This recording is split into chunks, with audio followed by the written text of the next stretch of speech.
Okay, so let me do some introduction. So first of all, welcome everyone. Good morning and welcome everyone to MarginX Talks. Um, Once again, we are very grateful for all the speakers and listeners who have joined us today. Now, just to give you guys a short introduction, if you do not know already, I'm your host today, and my name is Shin. You might notice my co-host, my usual co-host, my partner in crime, Dion, is not here today, but no worries. She has some a family emergency to attend to. Um, Today, we're going to talk about a very interesting topic, which I think it's a topic that will be debated continuously over the next few years. We won't have a fixed answer. We may have our own opinions, but I think it will be evolving every day, every week as we talk about this. The topic is, how can cryptocurrencies complement fiat? Now, this topic is interesting because it can branch off to a lot of other topics like about crypto payments, about whether cryptocurrencies can replace fiat, and so on and so forth, right? So we're going to talk about the topic: how can cryptocurrencies complement fiat? And with that, it is my pleasure to introduce you to two of our speakers today, right? Our first speaker is Peko. Let me bring out her introduction. Peko is well, hang on a minute. Yes, there we have it. I've actually known Peko for some time now, but I didn't want to get her introduction wrong. So I'm just going to read it off my script here. So Peko has over 15 years of experience in the IT industry. Before joining MarginX, she worked for Opera Software and O&M. Peko received an MBA from the Marshall School of Business from University of South California, and a Bachelor of Arts in Foreign Language and Literature from Taiwan's National Sun Yat-sen University. So Peko was born in Hong Kong and now lives in Taiwan. So I'm just going to yeah. So that's our first speaker, Peko. Uh, Thank you for the introduction. no worries. Anything else you want to add, Peko? No, you introduced pretty much the important points. So very glad to be here as well. And welcome to this Twitter Spaces. Sure. Do you want to quickly just talk about your current venture right now, Punix, or do you want to leave it for later? Oh yeah, sure. So for those who don't know, Pundies is actually set up in 2017, and we have an ICO in 2018. I don't know whether we can be categorized as an OG in the crypto industry, but the company itself actually to promote the adoption of cryptocurrency in retail spaces. And we believe that with the technology that we have developed, we will be able to empower the merchants in the world to accept cryptocurrency as a payment, as well as to sell cryptocurrency to their customers as well. So I think we during this I think maybe 5 years, we have seen a lot in this industry, and when we are pushing for the crypto adoption. So I believe I can contribute some for this topic. Thank you Sure. for having me. Sure. Thanks, Peko. All right. And then our second speaker is Zoe Kim. I have to apologize because I'm really bad at my French. It's a French name, apparently, I'm told, Joachim. Joachim is the COO of Humbit. Um, and let me bring out his introduction as well. Um, so actually, yeah, Joachim is the CEO of Humbit, and Humbit is a global payments gateway that helps open new markets, lower costs, and break away from limitations faced by traditional transactions. So Humbit has a team of around 40 developers, constantly improving Humbit to meet the needs of ever-changing world of payments. You can think of Humbit as your one-stop payments guru. And Humbit help businesses accept payments at a lower cost and provide wallet systems. To provide a wallet system so your money has endless possibilities whether it is to recover costs or make international transactions. So, hey, Zoe Kim, do you want to just say hi and quickly say hi and introduce yourself and Hambit to the audience? Yeah, hi everyone. I'm Joaquin, and I'm the CEO of Hambit. I once studied in France for 4 years, so I can also speak some of the French. But unfortunately, I'm not a native English speaker, so please be tolerant with my accent. And now I work in Singapore. I have I work in Web3 industry like for 7 years now.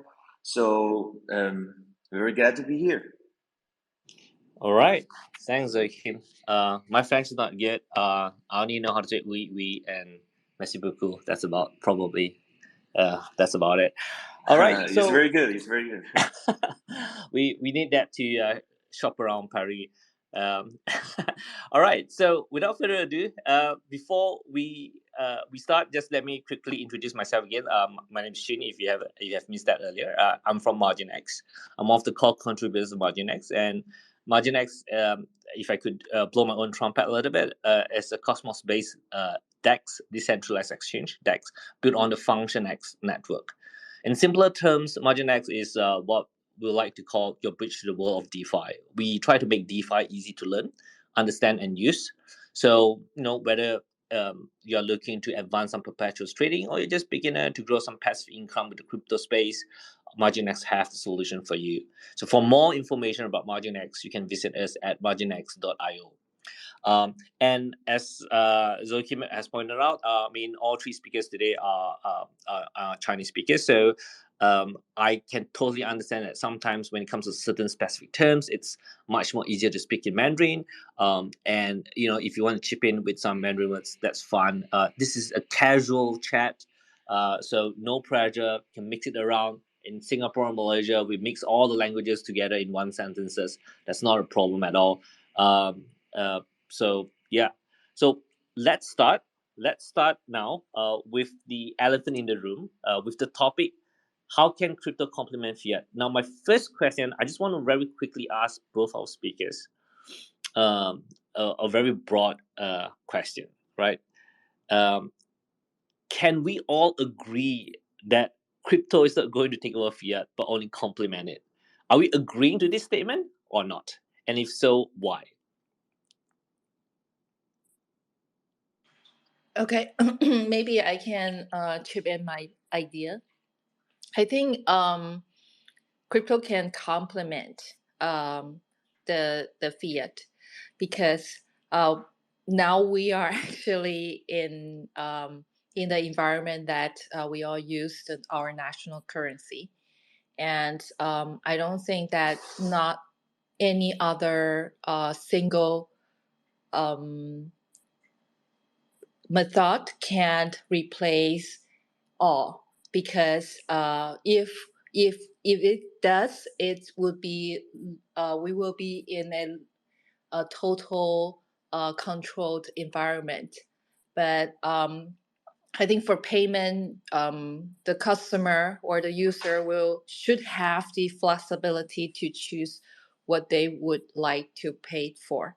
So as long as the transactions is agreed upon two parties, the buyer and the seller, and the seller want to accept crypto, then fine, you can pay crypto. And the seller want to, accept fiat or cash, they can you can pay that as long as the customer can pay. So I think with that say that that should be complement with each other, and as long as two parties agreed to pay, to conduct the transaction in terms of the way that they want to be. All right, thanks, Peiko. Zoe Kim, what about you? What do you think? Yeah, I agree as well. I think the crypto is a totally a complement to fiat. As we all know, maybe you guys don't know, but in China, almost everyone pays with online wallets. So almost no one using the real money for their daily life. And imagine if you want to travel to other country, we have to exchange money and we have to use the real money. That's very complicated. Imagine one day we step in like to Starbucks, we want to buy a cup of coffee, and we can pay with a crypto. It's a very convenient thing. I mean, yeah, I think that's a daily example. Maybe it's not very accurate, but I think it's like an example from my daily thinking. I totally agree because I live in Taiwan and I use Taiwanese dollar, and nobody's in the world using are using Taiwanese dollar instead of Taiwanese people who's living in Taiwan. So when we go abroad and then we have to, for example, if I go to like like maybe Russia or Poland, and then I would have the currency that I might don't need to that way I won't spend in the whole of my life if I don't go to a country again. So exchange the fiat to crypto would be a really good for us. Like when we can spend the money in crypto, and then we don't have to exchange to another currency that I won't spend in the near future. And in the other side, on the opposite side, people comes to Taiwan and then they exchange their US dollar into Taiwanese dollar. I think that I can imagine that could be a hassle for them to, exchange the money back to either US dollar or other currency. But Taiwanese dollar, they cannot spend Taiwanese dollar in other places at all. So crypto could be a universal payment method to in most of the places, especially now in the world, whereby the Bitcoin and Ethereum and some other currency are being very popular.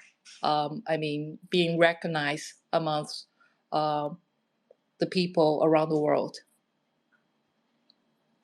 Yes, I think that's a very good point. And I think that for a lot of the detractors, if I could call them, people or the non-believers of cryptocurrencies, one of the key arguments uh, is that with crypto is sort of like a closed environment. It's a closed system, so you can trade cryptos, but you can't really buy real life things. And until that can really happen, cryptocurrency is not going to be the mainstay. But both X and Hanbit, I think it's already are enablers, right? They're already making this possible that you can literally. I mean, I went to X website and I actually saw you know exactly what Joachim said. You buy a cup of coffee with with products from X, right? Xpass and Xpose.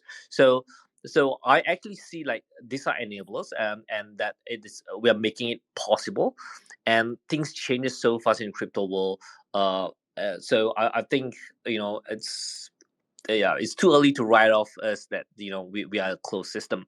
But I just want to hear the thoughts of both our speakers, since both of you guys are, I would say, one of the key enablers in the crypto payment space. Where do you see is the biggest opportunity for crypto payments? Is it? I know there are a lot of areas where we can go into, but where's the best place to start? Is it B2B? Is it B2C? Is it cross border transactions? And I'm saying cross-border transactions because I was previously working in a banking industry, and when they talk about cryptocurrencies, that's mainly where they talk about cryptocurrencies, just cross-border transactions, not so much on the B2C section. So yeah, just want to hear your thoughts about this. So is it B2B, B2C, cross-border transactions? Where do you see is the biggest opportunity for crypto payments in the next 1 to 2 years? I think from our perspective, since we are working to make the crypto adoption happens, and we would like to focus our resources whereby there's a demand in crypto. So from what I have seen, in terms of the transaction volume, I see the high inflation countries where they had their devaluating national currency would have the most need and demand because they really need crypto to be a the store of value um, in that case, and it's also difficult for them to get uh, current. I mean the reserve currency like U.S. dollar for their everyday lives. So crypto becomes the most wanted sort of value for them. So those countries could be like Venezuela. They have over 440% inflation. That's crazy. And Syrian and Lebanon, Argentina, Zimbabwe, Turkey, Ghana, they all have over 50% of the inflations, which is really, really crazy. It really bothers people's everyday life. So I believe that crypto can be a either B2B or C2C um, payment method because when you get your national currency, which is devaluating in such a way, and then you want to keep the value of what you are holding, and then you would like to either crypto is the most convenient way for them to hold, so that what they do is that if they get paycheck or or or anything in their own national currency, they will convert it into crypto when they really want to spend it. And in some country, they are not allowed crypto payment, and then they will convert it into fiat again to spend, so that they can their purchasing power maintain the same, is not decreasing. So I think that's the most pressing need for using crypto these days.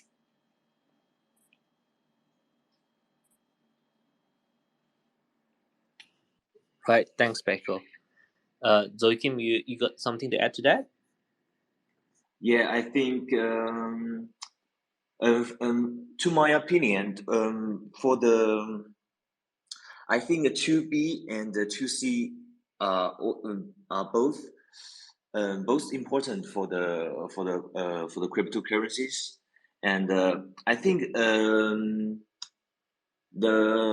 how to say sorry, I have to I think the crypto we can first use in merchants. And for the long term, I think to choose is for everyone. It's like to see for the long term, and for short term is like to be. First, we have to expand in like merchant industry. Then we can expand for everyone. That to encourage everyone to use the cryptocurrency. Because for me, I think cryptocurrency has why I say that? Because I think cryptocurrency has a global accessibility and financial inclusion. Because everyone with an internet connection can participate in the cryptocurrency ecosystem, regardless of their location or access to traditional banking services. And why it is good for merchants? Because the cryptocurrency has a lower transaction costs compared to traditional payment system, especially for charge fees for conversions and transfers. And I think cryptocurrencies can minimize these intermediaries. And as we all know, and the cryptocurrency is a decentralized currency, so there's no need for centralized authority like a government or bank. This decentralized nature reduces the risk of censorship, control, and interference from third parties. And for the fourth point, and I think it's a very secure and private. And for the fiat cryptocurrency uses cryptographic techniques, which makes them highly secure. And the use of blockchain technology ensures transparency and immutability of transaction records. So that I think that's the most the advantage of using it to the B end and to the C end. Yes, I also believe B2B is very, very important. When there are a lot of jobs or transaction or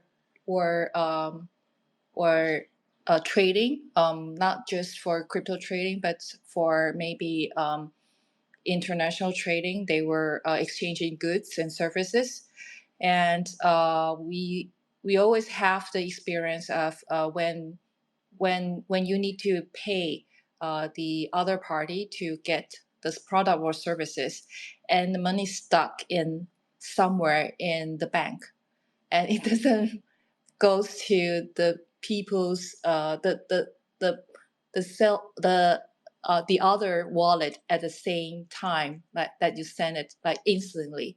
So there's a lot of intermediary in between to confirm the transactions. And one of the experience was that we were hiring a overseas um, um, part-time and to help with some customer support, and then the money is stuck in the bank somewhere, and then we don't know which bank it is because it's not the bank that we send the payment, and also it's not the bank that received the payment. It's an intermediary, and then you need to have a lot of information to actually find that particular payment, so that we can get it clear and explain. So that's really cost the it's not efficient to do the business with those kind of payments, the payment system like that. So I believe some of the people experience the pain, and then when they find crypto, and then they find so convenient to transact, and it's instantly confirmed, and it's actually speed up the business activities for that. So I think this is really for crypto. If both party willing to accept crypto, then this is that would be very, very much helpful for uh, the business activities going on, especially for business to business part. That's a good point. That's a very good point. Yeah, I saw like a few audience put up a thumbs up to the response. So if any of the audience want to speak up, you can just raise your hand. I can allow you to speak up in response to the speaker. To Peiko's point, I think it's absolutely spot on. I personally felt like cross-border payments. I don't know why we are in the 21st century and cross-border payments. I feel it's still like legacy technology, right? It hops, like what Paco said, hops from bank A to bank B, B to C, C to D, hops. Just to transfer money from Malaysia to the UK, it hops through. I don't know how many banks, and like you said, there's a lot of intermediaries, and if one of them have some kind of system issues, it breaks down. But doing this kind of transactions on Bitcoin and cryptocurrencies is so seamless. It's almost instantaneous. It's as easy as paying with face to face to someone, right? So I definitely agree that in that sense, cryptocurrencies it's so much more um, you know uh, convincing to me if I'm doing a B2B cross border transaction. I think both Joachim and Peko brought out a few very good points, and I would try to address that later on. I just want to warn you guys that I'll be the devil's advocate. It's not doesn't necessarily means I agree to this point, but I'll try to provoke you guys a bit and see what's the response, right? So like you talk about security, I'll poke you there a bit later on. But you also mentioned something else which I would like to poke a bit right now. You mentioned about that it is a lower transaction fee. Uh, Now again, I'm just saying that I'm just being a devil's advocate here, right? Because a lot of the people that do not believe in cryptocurrency says that, in the crypto world we say there's lower transaction fee, but that's not really true, is it? Because actually the gas fee, for example, last few days has been skyrocketed to, I don't know how much was it, the last I saw on Monday was quite high. Um, and there's actually, yeah, so the cost and the volatility is another issue, right?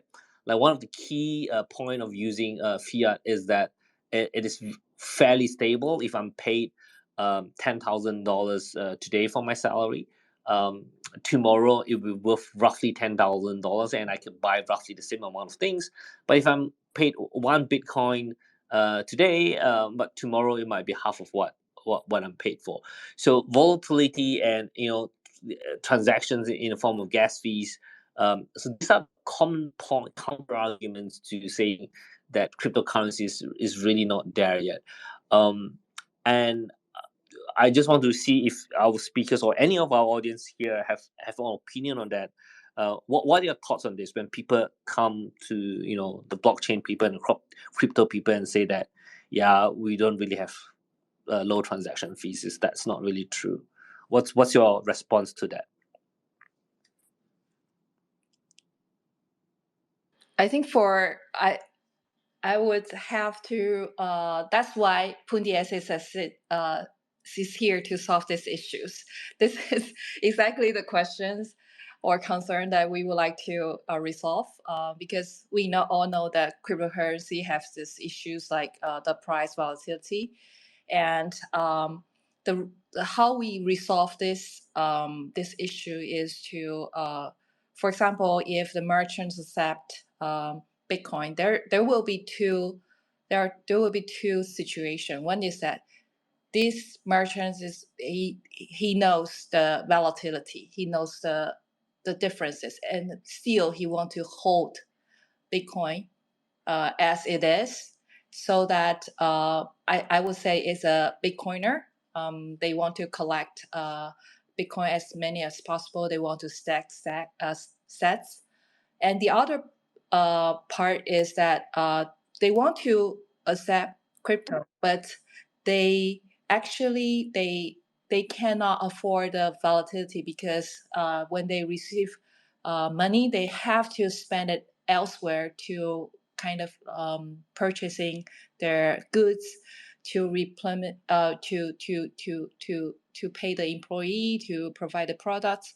So this type of merchants we provide, Pundies actually provides the XPOS platform that will immediately settles the cryptocurrency that the customer choose to pay, for example, like Bitcoin, Ethereum, or BNB, into stablecoin. So the merchant receives stablecoin, which is we choose USDT and DAI. The merchant can choose either they can settle USDT or DAI. They can always, kind of patch this value in a stable value. So I think this is the company like us, also in other companies in the crypto space would like to achieve that, to minimize the friction of accepting cryptocurrency as a payment or transacting cryptocurrency. And I think you also mentioned about the not only the volatility, but also the gas fee, right? So nowadays there are different blockchain in the world, and the gas fee who were very high. I think that would be the most popular blockchain, which is Bitcoin blockchain, as well as the Ethereum blockchain. So these two blockchain has a relatively higher fees. So I think people in this industry also working on to lower the gas fee by developing a layer two solutions. So like Bitcoin Lightning Network that gives that actually charge relatively lower fees when you use that network, and it's the same that you pay in Bitcoin, but it's transacting through Lightning Network. And SPOS also, which is our system, the point of sale system, also support Lightning Network. And for the for other chains like Ethereum, there are also other layer two solution. So that to minimize the gas fee, we support BEP2, sorry, BEP20. So when people transact in USDT, for example, because USDT is actually the most popular the coin that crypto transact in our merchant network, they can enjoy the lower fee. So we are not only support uh, BEP20, which is BNB Smart Chain, but also Tron Network. And Tron Network also has a lot of transactions in the retail space. So that if you transact through these two blockchain, and it's actually the fee is lower than I think few cents, like 50 cents, yeah, and or $1 for per transaction. So it depending on which blockchain that you supported.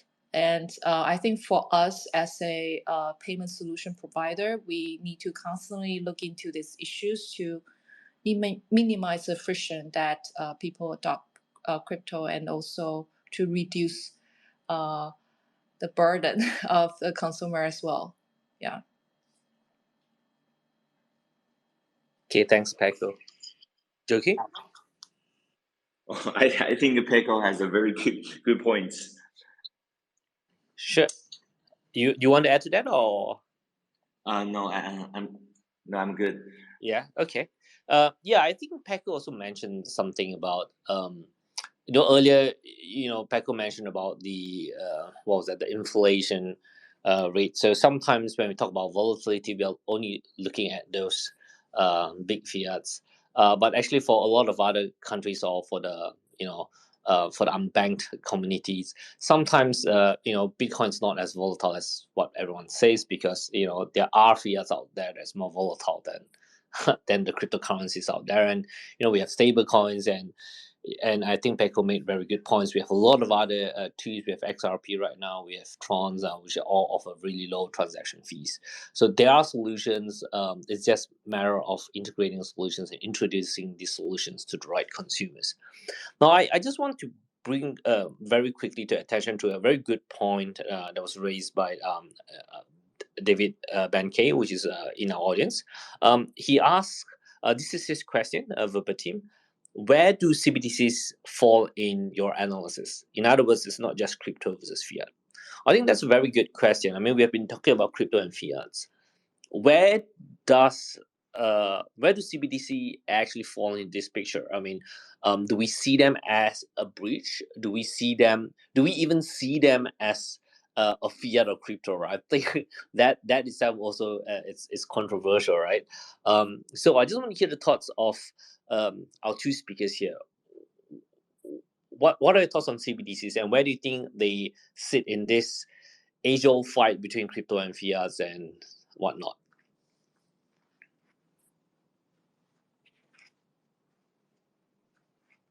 Joking, do you want to be the Yeah. first to?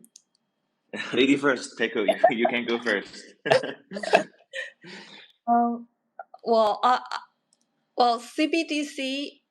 Uh, at first, I mean, when we were, when we were at PundiX, and then we would love to have the stable coin to support as a backend to convert it easily for the merchants. So, what CBDC offers is actually is more convenient for the system provider like us to convert crypto to fiat or fiat crypto really easily for the merchants. But in some way, I also see the implementation in some countries, and that would raise my concern regarding CBDC, which is the control part, the centralized part. So it means that it is possible that your fiat is somehow freeze or frozen by the government if there's one element goes wrong. And I think in some countries, I don't refer to which country, that actually people afraid of using CBDC because of this centralized elements. So technical wise, I think CBDC would facilitate the settlements easier. Um, However, in terms of the nature of CBDC, that is the opposite of what cryptocurrency would like to offer. So I think in some way they can complement each other, which is to make the settlements or conversions more easily. For us, it's really a blessing to implement because it's really solved a lot of fiat issues that we are facing at this moment. And but at the other side, on the other side, we need to look into how controllable of this VBZC can be. Each country could be different, right? And as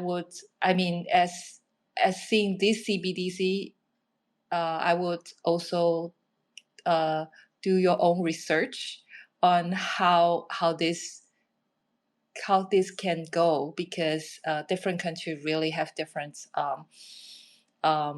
management or system or how it operates. So I think it's good to have options. I don't want to be in a world that we don't have options and we have to either control by a single party.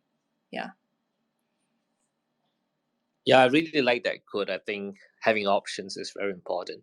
Mm. Because I think in MarginX MX talks, we actually talk about CBDCs a couple of weeks ago, and we have a similar discussion on this as well. And I totally echo the point that CBDC on one hand, it sort of bring a trust into the system and helps us to bridge a gap between the traditional finance and the DeFi. But then again, the whole purpose of us getting into cryptocurrency is we want it to be decentralized, right? And yet you're bringing in such a centralized component into our system, and so it runs a bit paradoxical to what cryptocurrencies really stand for.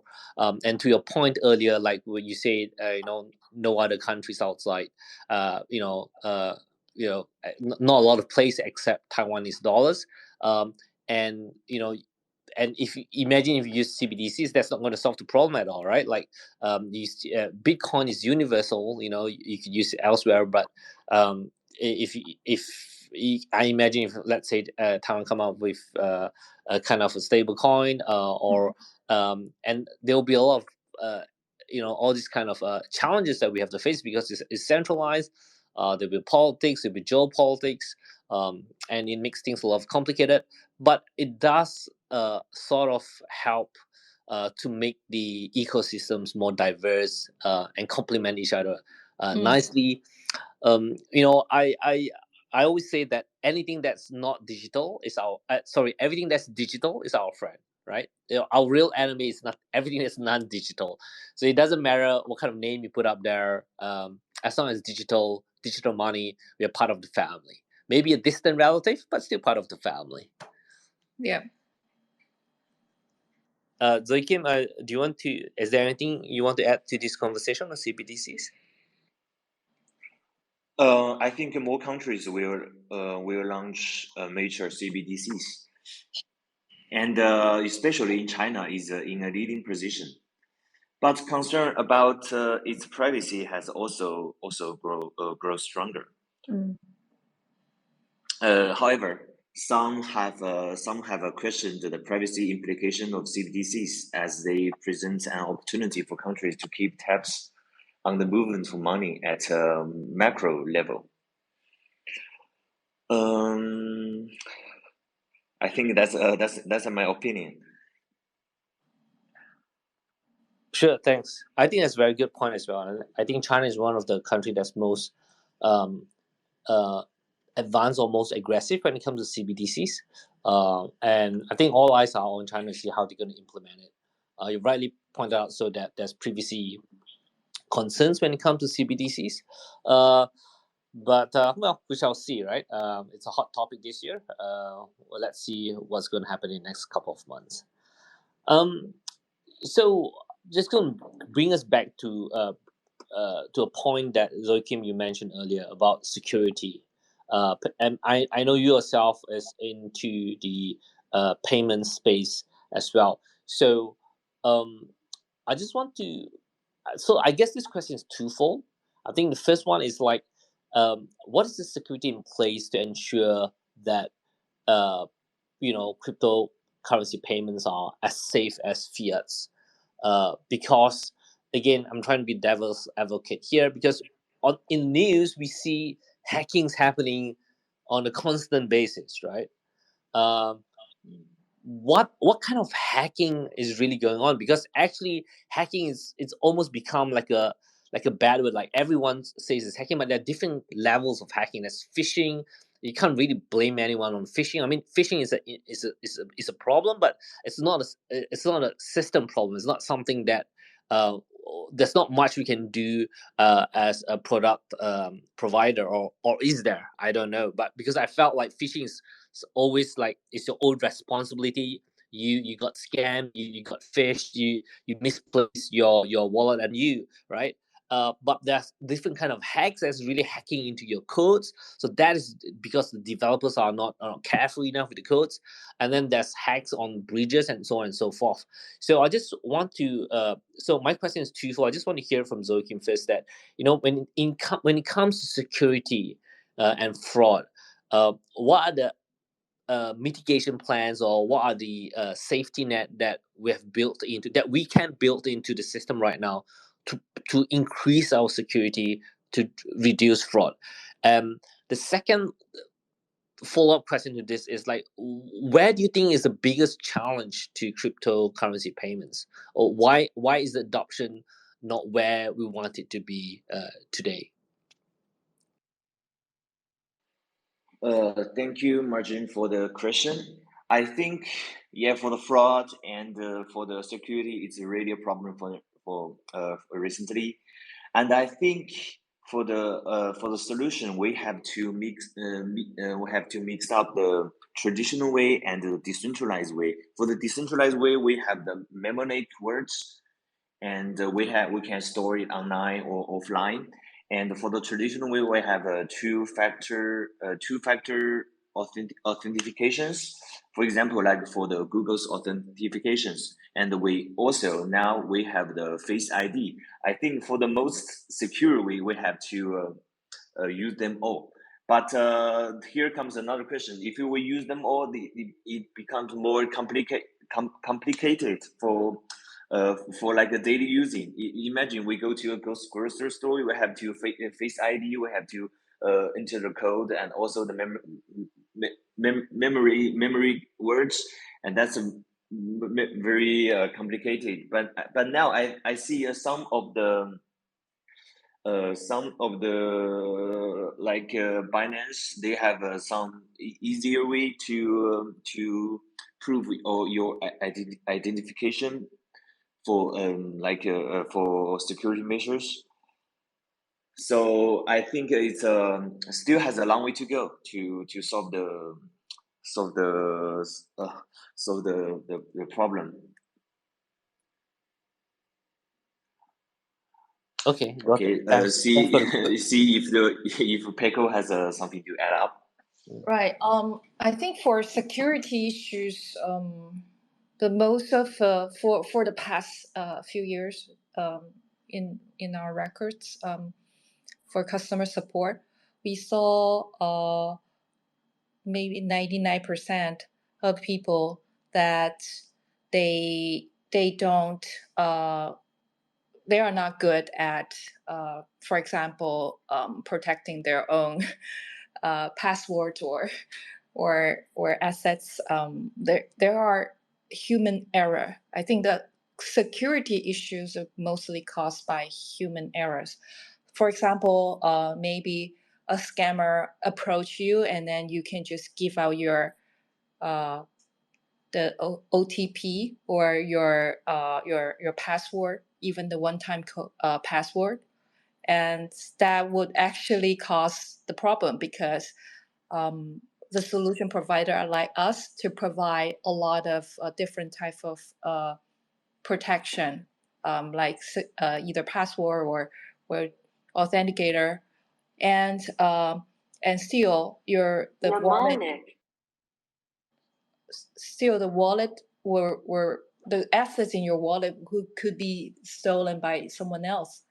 And if the person connected to a uh, website to do transactions, that the website could be um, malicious, and then your wallet, the assets in your wallet will be stolen in there. So it's very I think uh, as a user you really need to know what you are dealing with. So we were also thinking about this problem, like how can we make people really like understand you need to protect your own assets in a way that you know. So I maybe lower the threshold to for people to understand that, okay, so this private key, and then you just hold it in the physical form, and then you won't need to worry about, okay, I should be disconnect to other sites when I leave this website, or I should not do this and that. And I think this is something that we should all think about, not only just the crypto payment provider, but also the traditional payment provider, because you will see like a credit card, right? If you disclose all the numbers on your credit card, like expiration date, your security code, your all the number, then your your credit card will be compromised. And then the industry come up a way that, okay, you can change your credit card number all the time to make it changeable. So this is something that the payment industry and the solution provider were thinking of, how to protect people's assets when doing the payment, because when we are entering digital stage, and then it's very important that we think of a easy way for consumer to adopt, not think of the way, the complicated way for the consumer to adopt, because we also receive a lot of requests that asking for resetting their authenticator. We have to disable the authenticator, otherwise they cannot withdraw the money for themselves. So, so it's difficult. So that's why we were here to create solutions to make it easier for people to use, to lower the human error, and then to increase the security level for people to use. Sure, thanks, Peko. Is there anything else you want to add, Zokin? Or Yeah, I agree. Most of the error was made by human errors. I think I want to see an example, a real case around me. A friend just went to a participating blockchain offline event. he showed his assets to others, showing off how much money he had made from the Web3, and it did take long for all his assets on the chain to be stolen. So so I think it's a like we have to very be careful when you want to showing off your online assets to others. Exactly, exactly. And also, if you are connected to a public Wi-Fi, it's Yeah, very key that you reveal everything, like including your password, everything that you enter in the phones, and then it will be captured by someone else. So, so, but most of the people don't have the knowledge that I cannot connect it to the public Wi-Fi, and then I cannot do any password input with that. So that has to be a lot of education involved, so that we can transact securely and also protect ourselves. Yeah. yeah. So there is a lot of, another solution is like code wallets. I don't know if you guys know that. Mm, So we have to store the mnemonic offline, but it's very inconvenient. That's the that's true. Yep. Right, guys. We are almost at the top of the hour. So I'm just going to wrap up with like one last question. Unless you guys, I mean, you guys got any other question, you can, or anything you want to talk about, you can just fill it in. But I just from me, my last question is that a lot of people is saying it's sort of a winter right now for cryptocurrency. Um, I don't know if you guys agree with it, but whether you agree with it or not, I just I just want to know like what is Pundi X and Humbit, what's planned for the next couple of months, like the kind of how do you position yourself in this so-called winter, and in the next couple of months, any plans to come out with something big, or preparing yourself to come out of this winter very strongly. Thank you for the question. And for the, it's a very good question. And as we all know, it's a little bit winter right now, and so we are preparing for the, we are trying to survive for the winter and be prepared for the next for next summer. And as you introduced, we have a very strong development team, and right now we are trying to how to say polish our products, try to optimize our products, and to be ready once once the market is open and ready. Um, and our goal is that to help everyone to use a cryptocurrency and to enter the Web3 world easily. And we the Hambit, we are the bridge. So right now we are working on the web